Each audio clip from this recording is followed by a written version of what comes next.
అదరగొట్టే కారం రంగు రుచి ఆచి కారం పొడి.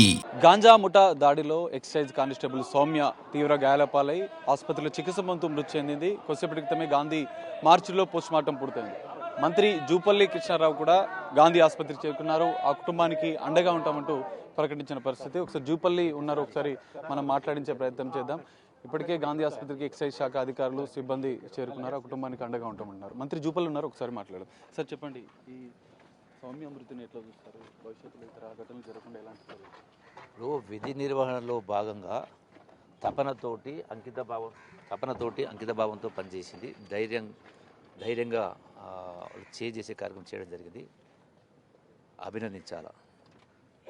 ఈ సంఘటనలు రకరకాల ప్రమాదాలు జరుగుతూ ఉంటాయి. ఇందులో సమాజం కోసం ఆ విధి నిర్వహణలో చిత్తశుద్ధితో పనిచేసిన సందర్భంలో దుండగులు ఒక దురదృష్టకరమైనటువంటి ఇటువంటి దుర్ఘటన ఒడిగట్టడం జరిగింది.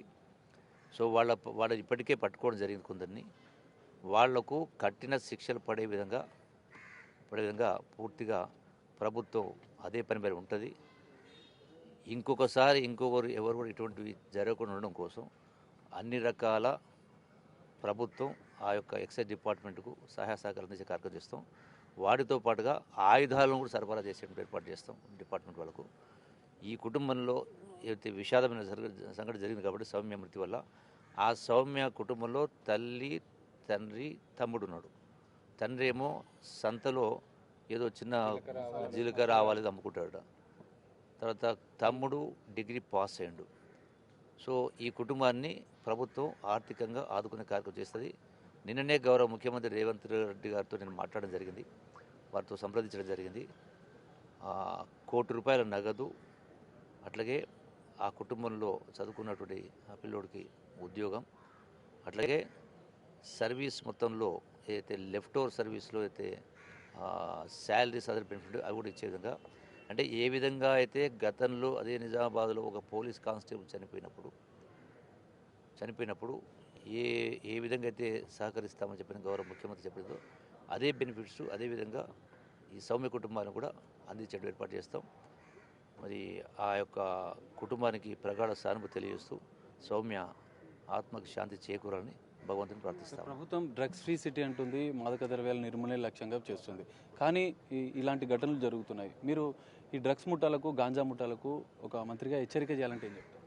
ఇప్పుడు ప్రభుత్వం ఈ డ్రగ్స్ను కంప్లీట్గా రాష్ట్ర పొలిమేర నుంచి తరిమేసే దానిలో భాగంగానే స్టాఫ్ను కొత్తగా కూడా రిక్రూట్మెంట్ చేసుకున్నాం. పాత వాళ్ళు అందరూ కలిసి ఆ ఎఫర్ట్స్ పెట్టిన కారణంగానే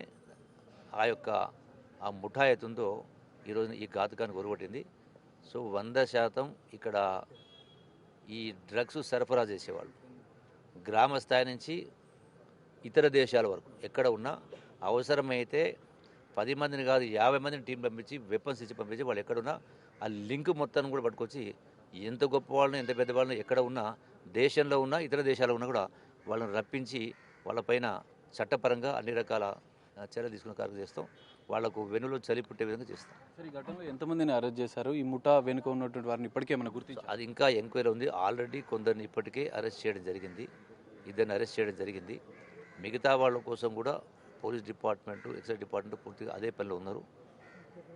ఎంక్వైరీ ప్రాసెస్ ఇస్ ఆన్. ఆ కుటుంబానికి ధైర్యం చెప్పాలంటే మంత్రి గారు ఇప్పుడే చెప్పిన ఆల్రెడీ మీకు వాళ్ళు, ఎందుకంటే సరే జీవితంలో ఎన్నో రకరకాల దుర్ఘటనలు జరుగుతాయి. సో దురదృష్టకరమైన సంఘటన జరిగింది.